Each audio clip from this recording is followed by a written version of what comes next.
We'll be sharing with you about our transformation journey that we've been through. The last time I was here as well, we shared a few details about that. So yeah, we're good to go. So yeah, good evening everyone. We'll be the last ones and we'll be out of your hair quickly.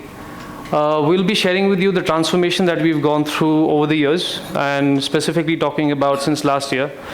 I'm Ashish Safaya with ResultsCX. I'm Ashwin Nair from ResultsCX as well. Yeah, so together we'll share with you two key points or two key areas where we've seen substantial difference that we made in terms of transformation and in terms of maturity. So last time I was here, we presented on maturity. Swapnil, if you remember that, I think a few others as well.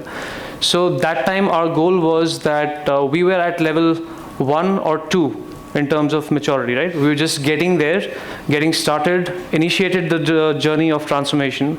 And yeah, the goal was we have to be at 5 as soon as possible, but the right way, right? We don't want to rush through things and then compromise key areas in the bargain. So yeah, so last time when we presented, we were at around 3. We started back in 2022 at 1 or 2. And we started working our way up. As of now, I would say we are hovering between 4 and 5. Everybody has their own approach or understanding about WFM maturity. I think the understanding that we had with the help of our leadership was or is pretty much aligned with what Dr. Shiva's book is also about, right? But obviously there are minor differences here and there. So yeah, but we can proceed on to that, and we'll take you through in terms of what exactly we do at ResultsCX in terms of data. How do we believe that we can utilize that in the best way? We're all in the business of data now, capturing, collecting, and storing hundreds of terabytes at increasing cost and spiraling complexity. But are you tapping into this information goldmine and harnessing insights to drive improvements? Because we are, and insights matter. Unleash new value from existing investments to transform data into dollars. Let's take your contact center. When a customer calls in, agents collect data on everything, from duration to wait time.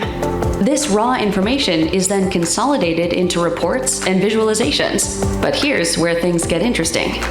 By comparing, analyzing, and contextualizing reports, we begin to derive meaningful insights, like the relationship between handle times and overall sales, like customer sentiment and satisfaction.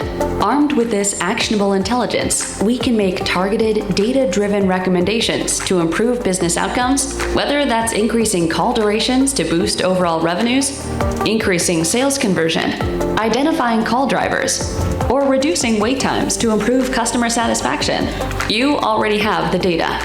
We have the tools and expertise to unlock it, helping shift your information strategy from reflective reporting to forward-facing insights that will transform customer journeys, boost retention rates, overcome compliance challenges, and inform market strategies.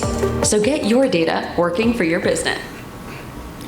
Yep. If data is the new gold, then we need a furnace to actually get that data into processed, analyzed reports or deep business insights. So what we at ResultsCX are doing is not only forecasting, we also have a detailed forecasting along with open source intelligence and multiple business insights, as well as we have detailed predictive intelligence that we provide. So what we have done here is that we are showing the path that we have gone over the years, starting with reactive forecasting and what we have added on the layers for the forecast, and then what we are at current stage. So let's look at the reactive stage that we were. So the standard forecasting methodology pitfalls that we saw is that we were relying on historical contacts with holiday adjustments and promotions. So in this case, what I'm talking about is about retail forecast, so retail business dependent. So what we saw is that the complexity, the forecast was complexity blind. It was just based on volumes and trend.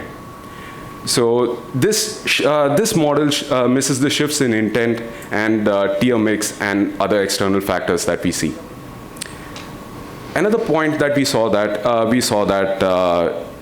it was blind to anomalies. We were filtering out anomalies and treating those anomalies as early change signals as noise, where we could have gathered enough details from those noise. And another problem with the kind of forecasting methodologies that we currently use is moderate explainability. We do not have exact information as to why we are forecasting, other than what we have for the statistical models, or if you're using machine learning models, or for that case, if you're using supervised or unsupervised machine learning models. So let's look at the next stage. Ashwin, if I may. So that stage, the reactive forecasting stage, is the time back in 2022 when we started, right? That's when we realized that we're just reacting, and that's typically what would happen in a very, a WFM team or a practice which is in its infancy stages, right? So when we did that, obviously we brainstormed a lot, because that kept on happening very often. The client did not have much inputs to share with us, so obviously we were just chasing and wouldn't really get the inputs that would actually hit the nail on its head, right? So that's when we started, we understood where we are on the maturity scale, and we started adding on layers over there. Thanks, Ashish. Moving on to the forecasting layers that we added on. I'll just pull that up over here. Yeah. So what we have done is we added order intelligence. We used the orders from the client, and we used that to reverse engineer the contact rates from those orders. Once we did that, we also noticed that we still did have anomalies. And once we questioned the client on that, we pointed out all those pointers that we are still having forecast variances on that. We understood that there's another ratio that we need to look into, that was units per order. So units per order was something that varied again with seasonality and with trends over the years. That also changes with the customer behavior over the years that we have seen. So units per order were, for example, if we had 2 or 3 orders per units, I'm sorry, I've said it the other way. So that's 2 or 3 units per order. That changes over time. For example, if we had promotional periods, we had higher units per order, and that caused the forecast to have higher contacts during those periods. So the other point that we looked into was repeat contacts and abandons. Repeat contacts and abandons played a huge role into the forecast variances. We started removing those anomalies, and we started using those data insights to provide quality, as well as for operations to provide better coaching to our analysts and have better insights shared to the client as well. The next part is our USP, and this is where we have excelled at, was business intelligence. We started using open source intelligence in terms of orders, in terms of earnings calls, to understand the trends of the market and share that with the client to understand their ideology for the year ahead and for the long-term forecast. The other point was, the last point that we added into the forecast was evaluating the external factors. So we started using even low correlation forecast value, low correlation values into the exogenous regression models, etc. That was temperature. We noticed that with higher temperature in the NAM region, we saw higher sales. And we started using that, and we started using ensemble models as well to get better insights in the forecast. And we started sharing that. And with those forecast insights, we were able to interpret our forecast better and share those insights to the client. And the client started sharing those insights with their marketing team to have a collaborative approach to how to proceed with the marketing campaigns. Yeah. And this is where we are currently at.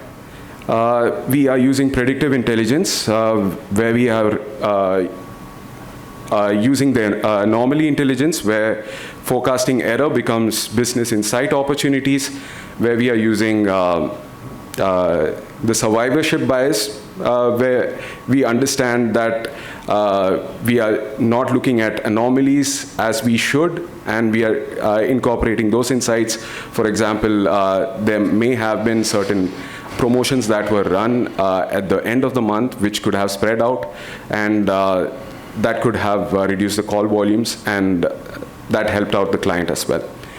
The next part was automation impact. As we all know that AI is coming into the picture, into the market as well, and chat bots, email bots, all playing its impact into the call volumes, call drivers. We noticed that it not only changes the call volume, it changes the complexity of the calls as well that comes into the agents.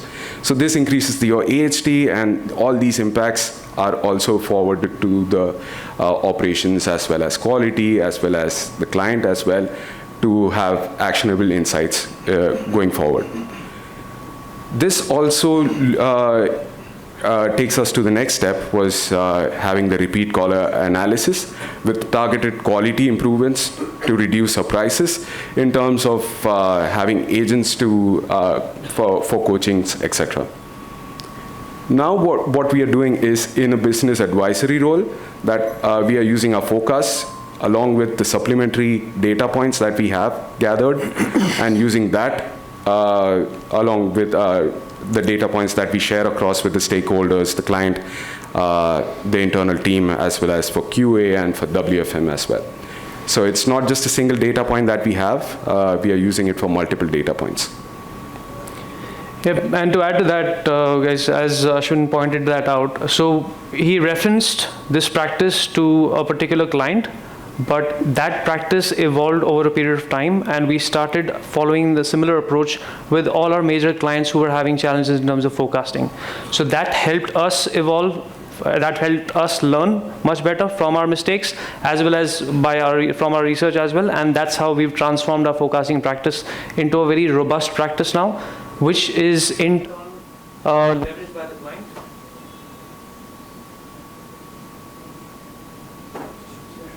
Yeah.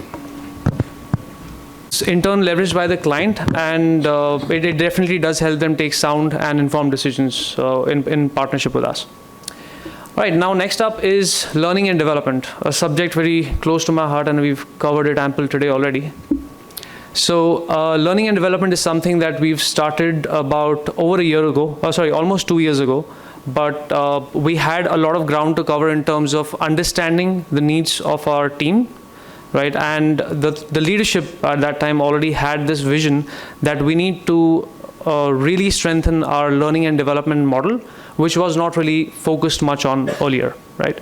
So we started off with getting ideas in terms of the end goal, where we would like to be about 2 years ago, and then we worked our way up from there in terms of rolling out surveys, understanding from our people what do they exactly need, and what are the expectations when we talk about learning and development specifically in the various WFM roles that we have, right? So we'll talk about the journey that we've gone on there. Now, back then, when we conducted the survey, we basically tried to understand, we do a competency evaluation, understand from the team members as well as from their supervisors or managers in terms of what is a common observation that we find and a unique observation that we find that they need to be developed, either to perform their jobs more efficiently and effectively in their existing roles, and for the folks who aspire to grow, what do they need to strengthen as well so that they get that opportunity and they're successful in that as well, right? And we have seen significant growth following that model as well. So yeah, so as you can see on the right side of the screen over there, that was the grading that we used to understand which employee falls in which category. And accordingly, we curated a library, a content library across various platforms, external, internal. We leverage GWFM, our partnership with GWFM, SWPP as well, and we've curated a content library that we then put to use, right? And now I'll talk about how did we put that to use.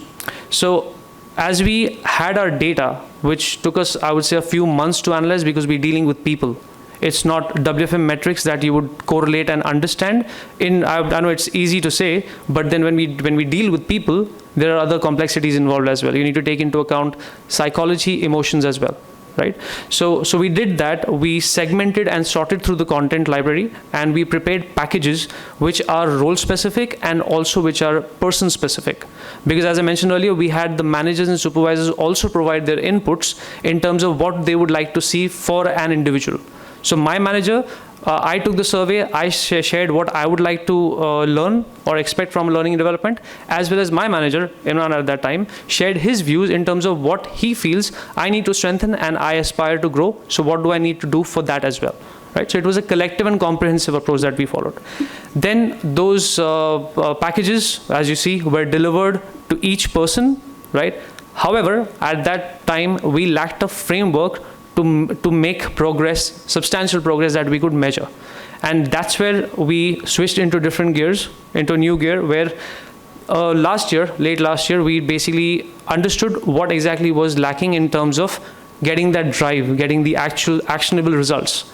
So I came up with the thought, and in ResultsCX, when we talk about L&D, I'm the only one in L&D. I'm the L&D team. I'm the AI. I'm the human intelligence as well, right? So personally, using my personal experience from the past organizations, from my past jobs, and even right now, and what I would like to be at an ideal state in terms of learning and development, I felt that unless and until, at times, unless you are forced in a corner, you wouldn't really do something that you're required to do. Again, it's a soft aspect. If anybody generally is told, hey, you know what, besides your WFM role, you have to also sit, understand, make a development plan for each member of your team, and then put that into action and also measure it, right? It usually, more often than not, goes on the back seat when you've got some burning issue come up. And I think we can all probably relate to that. However, for me, yes, I've dealt with, from the time I've been in WFM, I've personally dealt with priorities, fires all the time, right? We put out fires on a daily basis, but that puts our people on the back burner. So that's when I decided that I proposed to the leadership, of course, that I think unless we bind it and we make it a mandate in a framework that we are following already. So that's where we have our annual performance evaluation period, which is the appraisal period as well that we call. So we bind it with that. So every manager is required to create a development plan for every individual person who is a part of that survey and any new member that came in as well. And we bind it with the annual performance reviews as well, right? So that way, the conversations that happen at the end of the year, right? Not just that, every quarter, it is a mandate for the people managers, any people manager, whether that's a VP all the way down to a supervisor. It is a mandate for them to have an open development plan with the end date of 31st December 2025 as of now, right? Every quarter, they're supposed to have at least that's a minimum mandate, to have a single learning and development discussion where they evaluate their progress and if they need to course correct, right? So that's how we cover one quarter at a time, one step at a time till we reach the end goal. So with that, we've seen significant progress as of date. I would say, I just looked at it yesterday. We were at a 91% completion in just less than 2 quarters to have development plans created for more than 330 people, right? Including leadership all the way to an RTA level. Then in terms of the progress of actually going through the learning content, going through the content that was assigned to each of those people, we were at about 32%. I'm rounding it up basically. 32% is where we were at. So by the end of the year, at least by the end of this quarter, I'm hopeful that we should be able to cover ground and be at a 50% by the end of September, right? So for me and my leadership, considering where we were and the ground that we've covered, obviously they were learning, so it took time. But the ground that we've covered and the way we've evolved and matured in that aspect is really significant for us. And with that, we can only help build on that further. And I was really glad to see that we had a lot of folks cover learning and development, because it tells me that we are also on the right track, because that is an emerging need that we have finally decided to acknowledge. Right? I'm sorry, I'm being a little critical, but as I said, I'm a little emotional about it. So hence the comments. But yeah, so that's how we've gone ahead so far. I know we're probably reaching the end of time. I'll quickly basically share how I decided to attack it to make sure that we have accountability at all levels. So in terms of WFM lead, that's me. then because I obviously cannot reach out to 330 people or maybe 50, 60 managers very frequently, we decided to have L&D point of contacts, which are chosen by the division leaders for their span, so that, and again, obviously the criteria is that, that person, that point of contact has to be passionate about learning and development as well. Otherwise, it's just a check in the box activity, right? So we did that. Those L&D point of contacts drive L&D progress for their respective spans, for their people managers, who in turn drive it with their team members. So that's there. Now, again here, I was of the opinion that just putting the framework out, just putting the content out isn't really going to cut it. Because as I said, along with the performance evaluation period, till the time and I can probably take the liberty of saying, sometimes you have to put a gun to head to make it work, to get the result, right? So here, that's the approach we need to follow. Otherwise, it'll just go on the back burner. We'll take business priorities, fires that we need to put out over L&D always. Because that's a soft skill which nobody really cares about unless it shows up at the year-end employee survey, right? So accountability has to be driven in that order as it came up. I'll just quickly show. Supervisor first, right? Because supervisors are the people who are going to create the learning and development plan for their team members, followed by the analyst, because the analyst has to put in the work, has to take the steps of going through the content, learn from it, and practice it as well for the supervisor to see that improvement. Then you have the senior manager or manager, senior director or director, and SVP and VP, who are responsible to drive that progress at the end of a quarterly review in terms of L&D progress. Right? So with that is the reason, because we put that in place. Obviously, there were instances where we fell back into the same old practice of, okay, L&D, we'll take care of it later. Right? But then I had to keep on hammering on it again and again, keep reminding them that the commitment that we made. So obviously the leadership also as well was appreciative that, yes, we need that drive happening as well. Right? Because there's a zillion things that we deal with on a daily basis. So yeah, so this is what basically has helped us to make sure that there's accountability at all levels, and yet then get us the results where we need to be. Yep, so that's all I had in terms of L&D. I'm sorry if anybody felt that I rattled a lot of stuff out, but please, if you have any questions for Ashwin or me. Sure.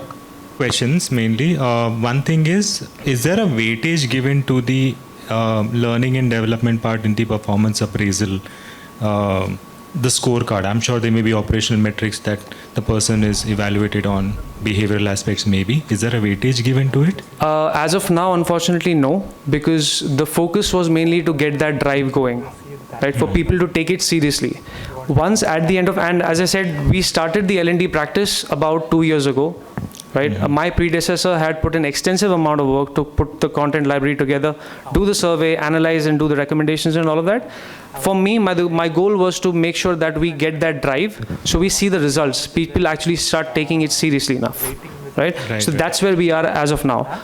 By next year, I'm sure we'll definitely put that framework in place as well, because at the end of this performance review cycle, which is the month of December, in January and February, people will start realizing what they committed to and where they are. And that's when we'll, hit another nail, saying that this is what the performance, the weightage of this is going to be in everybody's scorecard. Right. All the way from an analyst to a VP level. Right. Thanks. And secondly, while we're talking about that discussion between the manager and his employee on the training needs, what drives those discussions? Is it the requirements of the particular project or the department that the person is? How much of the content is driven basis the interest of the employee where he wants to reach? And of course, or as an organization level, you have certain milestones that you want to achieve from a training perspective. So what drives those discussions? So at a department level, I won't go into the organization because this is internal WFM program. At a department level, the idea is that we need to set a benchmark for each individual role within WFM. So an RTA has to be at a certain knowledge and understanding level so that they work efficiently and effectively in their roles. And as I said earlier, if anybody aspires to grow, then their manager would know about it, because they would take notice either based on their improved performance, interest, or if the person approaches proactively. Then the manager chooses to enroll them, because obviously we can't put in a framework which is general yet specific to each person. right? So the content library is available for that, because obviously it's the analyst or the employee who needs to put in the work to go through the courses and apply it in their job, but the manager is also responsible to guide the employee or their team member on the right channel. So that's why it has to be a one-on-one conversation, which I'm sorry, I forgot to mention earlier. There was a framework lacking in terms of reporting. Not about the development plan creation. That was there, we started doing that, and hence I gave you the 2 figures that I quoted earlier. But whether those discussions actually happen or not, right? I would say, yeah, I have had a discussion with 15 of my team members, right? But who's there to check it?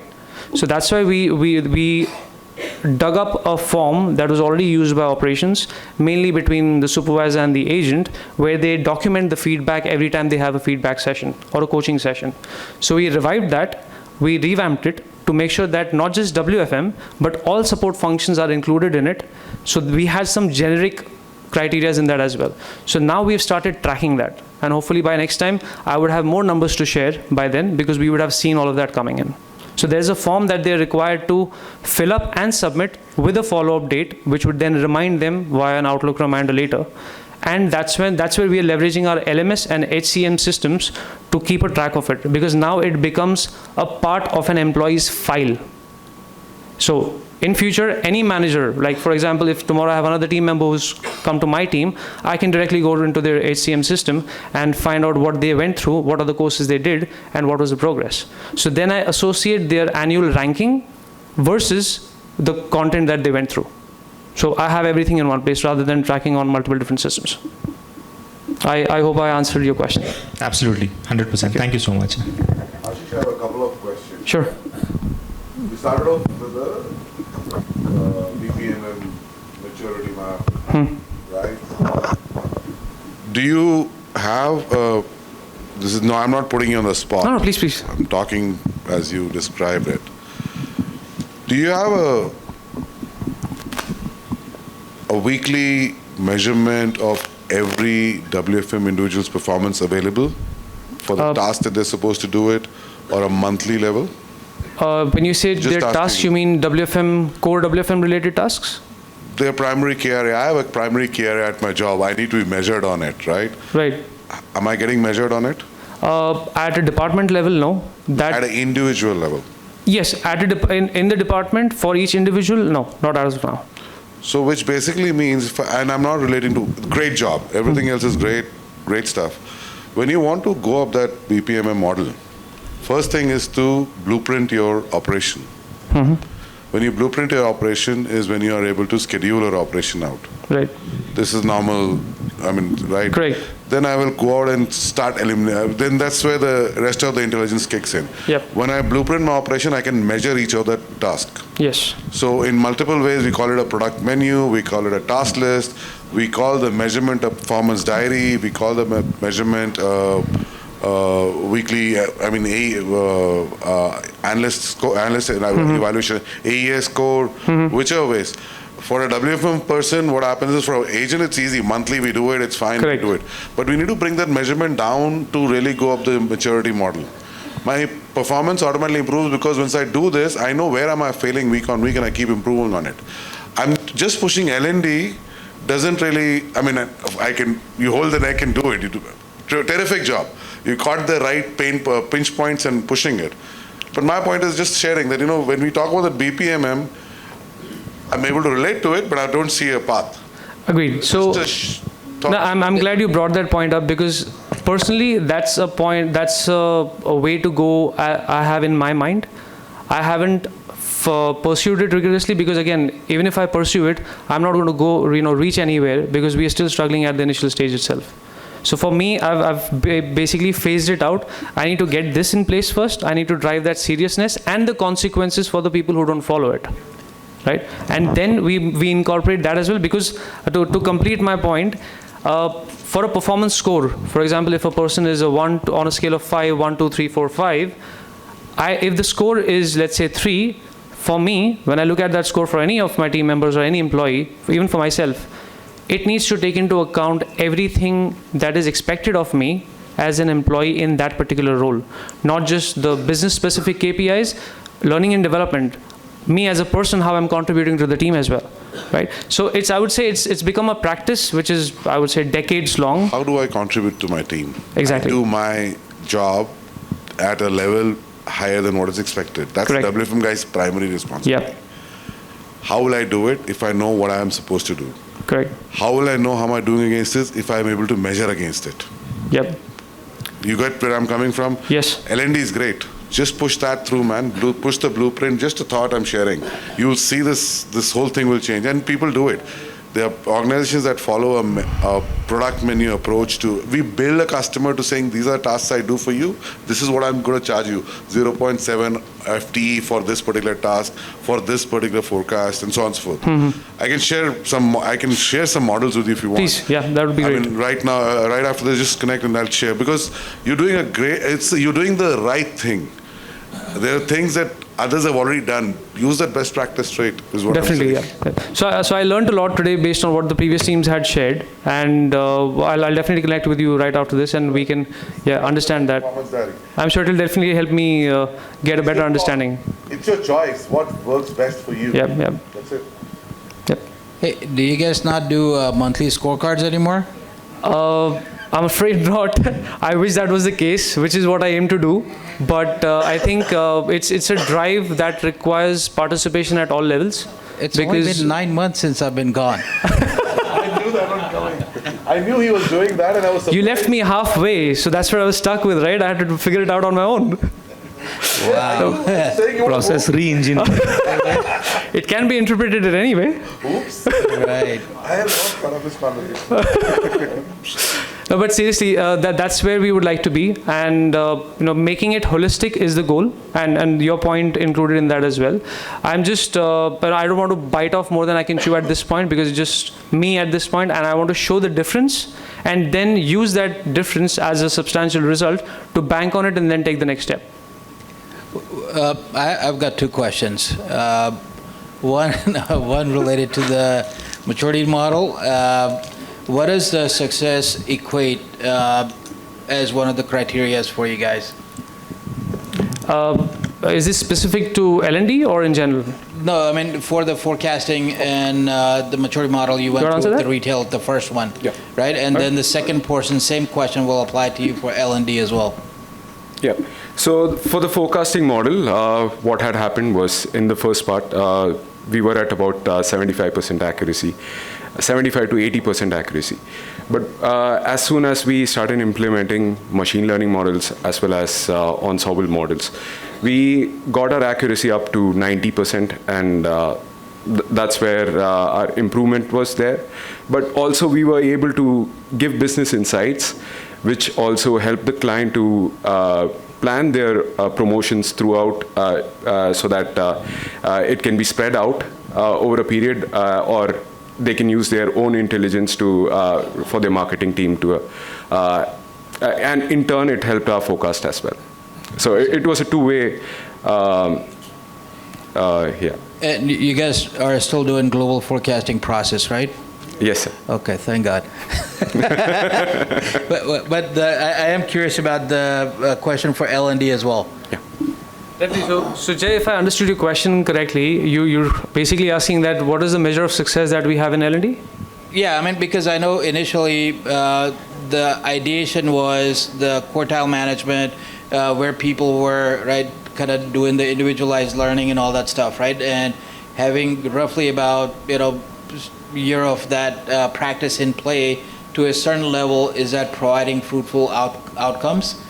As of now, I see progress on paper in terms of the completion rates, in terms of the development plans being created. So I do see the drive, I do see progress, but how true is that progress and whether it has actually made a difference? So for me personally, I would say, even if I have to, if I were to propose to you, then I would say that the measure of success should be really what we hear back in the employee surveys. Because first, So ideally, you would have to do the same process again that you used for benchmarking. correct, yes. Okay. One-man army, get it done. Anybody care to join me? I see a lot of smiles, no hands up in the air. Come on. All right, any more questions, guys? I know everyone's tired and eager to go head back. Any questions before we call it a wrap? Okay, I'll take that as a no. Thank you very much. It's been a privilege and an honor to be here again in your company. And I'm sure, it's the first time for Ashwin. He was pretty, worked up, as you could see. But I'm sure it's put him to comfort, and he would be eager to come here next time, because so was the case with me too when I came here last time. So thank you, Dr. Shiva, for having us. And thank you, everyone. Everybody have a good evening. See you tomorrow. Thanks so much, everyone.